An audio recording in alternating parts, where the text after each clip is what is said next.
Why Socialism is Popular with Voters, Despite Their Intellectual Distaste for It, by Tim Kern. I gave a talk over breakfast to a bunch of entrepreneurs who come from my town. Smart, hard-working, and quite conscious of the effects of local taxes on their local well-being, they are largely supportive of giant federal programs that will create jobs or whatever. Hey, it comes from far away, from someone else's pockets, we're downtrodden, etc. I started the talk with Happy New Year, and they responded in kind. Then I asked, so who here is happy? I had no takers. I've always been perplexed by the dichotomy that often divides people's avowed beliefs and their actions. It may be hard to accept the moral and economic evils of socialism in the abstract, but it's also hard to vote against it.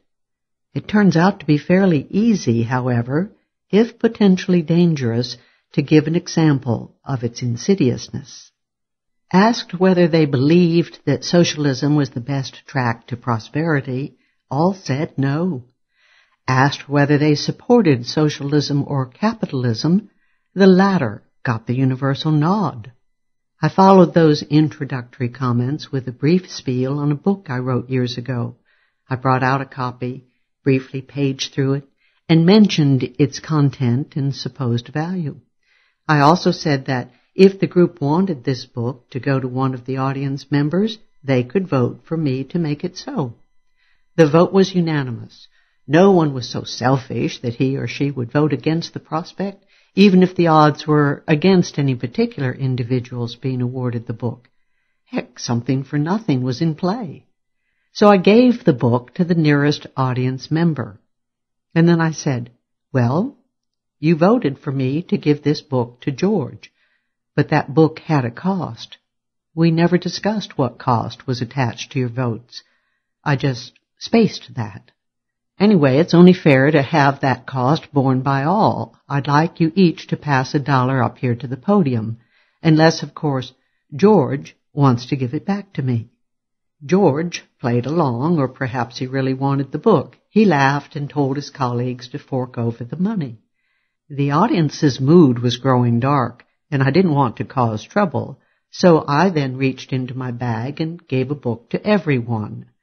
The lesson cost me 12 books, but I figured I had made a point about liberty, about democracy, and ultimately about limited government.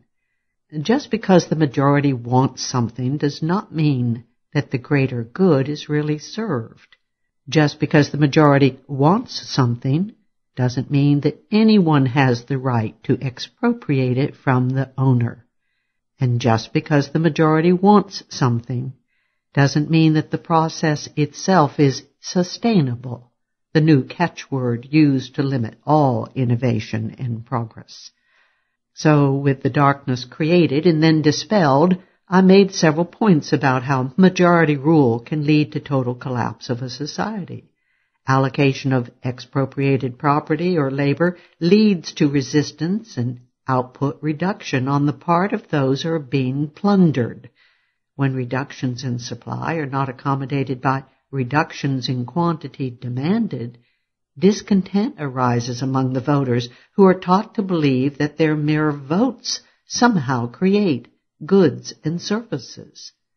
Those in power eventually fear losing their positions, so they are forced to allocate, ration resources. These actions by themselves are rarely popular, so the rationing must be seen as necessary in light of some crisis, recently discovered or manufactured. Crises met, managed, or merely old are crises no longer useful for political purposes.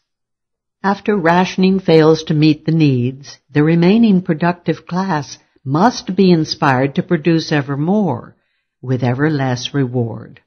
Eventually, the producers must be forced to produce.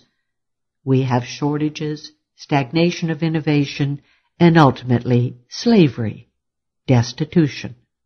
They got it. They left with their books and long faces. I was not invited back. It wasn't out of any personal feeling. It was just that no one wanted to hear the message that voting by itself produces nothing, and that force by itself wastes resources and produces less and less.